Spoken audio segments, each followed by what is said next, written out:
నంద్యాల పట్టణంలో బాలాజీ కాంప్లెక్స్ లో ఉన్న వర్క్ బోర్డ్ స్థలంలో ఉన్న వర్క్ బోర్డు అధికారులు సీజ్ చేసిన రూముల్లో ఎలా తెరుస్తారని పీడీఎస్యూ రాష్ట్ర అధ్యక్షులు ఎస్ఎండి రఫీ ప్రశ్నించారు.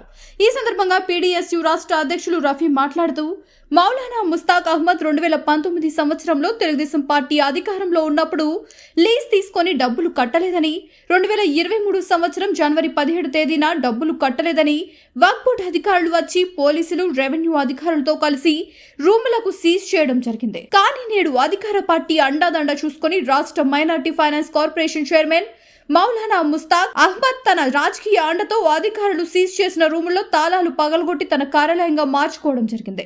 రాష్ట్రంలో కూటమి ప్రభుత్వం వర్క్ బోర్డు భూములను కాపాడాల్సిన నాయకులే నేడు నంద్యాల పట్టణంలో బాలాజీ కాంప్లెక్స్ లో ఉన్న 1.74 సెంటు స్థలంలో రాష్ట్ర minority finance corporation chairman Maulana Mushtaq Ahmed కబ్జాకు చేస్తున్నారని వారు తెలిపారు. నిన్న రాత్రి సోషల్ మీడియాలో వచ్చిన వీడియో ద్వారా స్పష్టంగా రాష్ట్ర మైనార్టీ ఫైనాన్స్ కార్పొరేషన్ చైర్మన్ కుర్చీలో కూర్చొని సీజ్ చేసిన రూముల్లో పగలగొడుతున్నా కూడా ఇప్పటి వరకు కూడా అధికారులు ఆయన పైన ఎందుకు చర్యలు తీసుకోలేదని ప్రశ్నిస్తున్న పీడీఎస్యూ రాష్ట్ర అధ్యక్షులు ఎస్ఎండి రఫీ.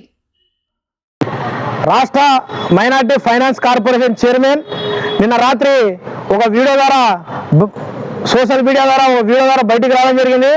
2019 సంవత్సరం టీడీపీ పార్టీ అధికారంలో ఎప్పుడు బాలయ్య కాంప్లెక్స్ లో ఉన్న ఒక్బోర్ స్థలం 1 ఎకరా 72 సెంట్లు లీజ్ తీసుకోవడం జరిగింది. ఆ మనిషి 2019 నుంచి 2023 సంవత్సరం వరకు లీజ్ డబ్బులు కట్టలే చెప్పి గతంలో ఉన్న జిల్లా ఒక్బోర్డ్ అధికారులు, రెవెన్యూ అధికారులు, పోలీస్ అధికారులు అక్కడ వెళ్ళి రూము తాళాలు వేయడం జరిగింది. నిన్నటి రోజున వీడియో రావడం జరిగింది. ఆ మనిషి ఏదైతే ఒక్బోర్డ్ అధికారులు సీజ్ చేసిన రూములు ఉన్నాయో అవి ఒక్బోర్డ్ రూముల్లో తాళాలు పలగొట్టి ఆ మనిషి కార్యాలయంగా ఈరోజు ముస్తాక్ అహ్మద్ చేయడం జరిగింది. చాలా దారుణం. జిల్లాలో ఉన్న ఒక్బోర్డ్ అధికారులు ఏమైనా ముస్తాక్ అహ్మద్ నుంచి మీరు మామూలు తీసుకున్నారని చెప్పి మేము ఆరోపణ చేస్తున్నాం. నిన్న రాత్రి నుంచి సోషల్ మీడియాలో వీడియో బహిరంగంగా ప్రచారం అవుతాను కూడా ఈ రోజు కూడా జిల్లాలో ఉన్న ఒక్బోర్డ్ అధికారులు ఆ స్థలానికి ఎందుకు పరిశీలన చేయలేదు? ఆ స్థలాన్ని పరిశీలన చేసి ఆ రోజు మీరు కట్టలేని చెప్పి సీజ్ చేశారు.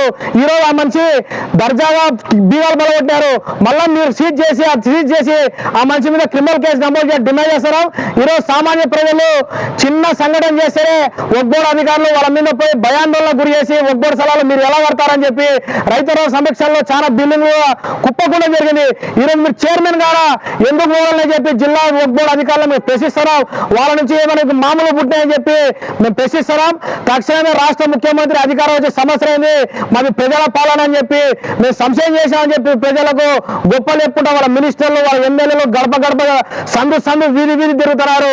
మీ ఒక పక్క మీ చైర్మన్, రాష్ట్ర చైర్మన్ అయ్యంటే మైనార్టీ ఫైనాన్స్ కార్పొరేషన్ చైర్మన్ ఏదైతే ముస్తాక్ అహ్మద్ ఒక్బోర్డ్ స్థలంలో సీజ్ చేసిన స్థలంలో ఆ మంచి డిఫాల్టర్ అని చెప్పి హైకోర్టులో కూడా కేసు ఓడిపోవడం జరిగింది. ఆ తాళాలు వేసి పలగొట్టి ఆ మంచి తన సొంత కార్యాలయం పెట్టుకొని చెప్పి తక్షణమే ఆ మంచి మీద క్రిమినల్ కేసు నమోదు చేసి ఉన్న పని నుంచి తొలగి చెప్పి డిమాండ్ చేస్తారు.